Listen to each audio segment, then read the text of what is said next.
Study material और भर्ती updates का सबसे बड़ा खजाना। सब कुछ अब इलेक्ट्रिकल रोजगार वेबसाइट और ऐप पर। नमस्कार दोस्तों, इलेक्ट्रिकल रोजगार चैनल में आपका स्वागत है। सबसे पहले पिछले वीडियो का एक छोटा सा रिकैप कर लेते हैं ताकि आज का विषय और भी अच्छे से समझ आए। हमने देखा था कि डेल्टा कनेक्शन में तीनों फेज एक त्रिकोण की तरह जुड़े होते हैं। इसमें फेज वोल्टेज बराबर लाइन वोल्टेज होता है और फेज करंट बराबर लाइन करंट बटा √3। इस कनेक्शन में जब कोई लोड जैसे कि इंडक्शन मोटर जुड़ता है तो करंट ज्यादा होता है और ज्यादा पावर ट्रांसफर होती है। शक्ति पावर की गणना होती है P बराबर √3 into VL into IL into power factor. ये कनेक्शन उन जगहों पर अधिक उपयोगी होता है जहां ज्यादा करंट और पावर की जरूरत होती है।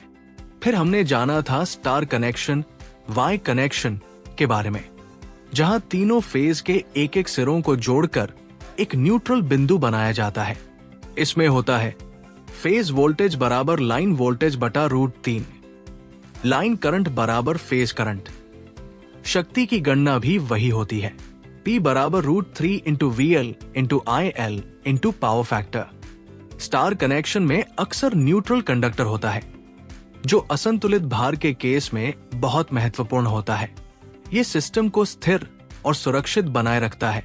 आज हम जानेंगे संतुलित और असंतुलित भार में क्या फर्क है और जानेंगे एक्टिव, रिएक्टिव और अपैरेंट पावर क्या होती है। वीडियो को अंत तक जरूर देखिए क्योंकि आखिर में हम समझेंगे एक वाटमीटर विधि को भी। संतुलित और असंतुलित भार। संतुलित भार बैलेंस्ड लोड। जब तीनों फेज में समान वोल्टेज, करंट और पावर फैक्टर होता है तब लोड संतुलित होता है। उदाहरण 3 समान हीटर या बल्ब। असंतुलित भार अनबैलेंस्ड लोड। जब किसी एक फेज का लोड अधिक या कम हो जाए तो वो असंतुलित कहलाता है। इसमें करंट और वोल्टेज का अंतर आ जाता है।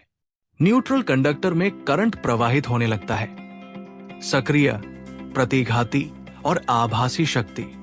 सक्रिय शक्ति एक्टिव पावर P, ये वो शक्ति है जो वास्तविक कार्य करती है, जैसे हीटर को गर्म करना। P equals to √3 into VL into IL into cos theta. इसे किलोवाट में मापा जाता है। प्रतिघाती शक्ति रिएक्टिव पावर Q, ये वो शक्ति है जो चुंबकीय क्षेत्र बनाने में प्रयोग होती है, जैसे मोटर या ट्रांसफार्मर में। Q equals to √3 into VL into IL into sin theta. इसे VAR और kVAR में मापा जाता है। आभासी शक्ति अपैरेंट पावर S, ये दोनों का योग है। सक्रिय और प्रतिघाती S equals to √3 into VL into IL, इसे kVA में मापा जाता है।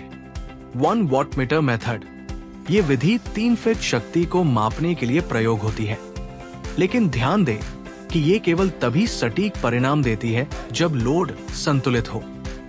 इसमें एक वाटमीटर को 2 फेजों के बीच जोड़ा जाता है। अगर लोड संतुलित है तो ये विधि पूरी शक्ति को माप सकती है, लेकिन यदि लोड असंतुलित हो तो त्रुटि आ सकती है। इस विधि को आमतौर पर स्टार कनेक्शन में संतुलित भार के साथ उपयोग किया जाता है।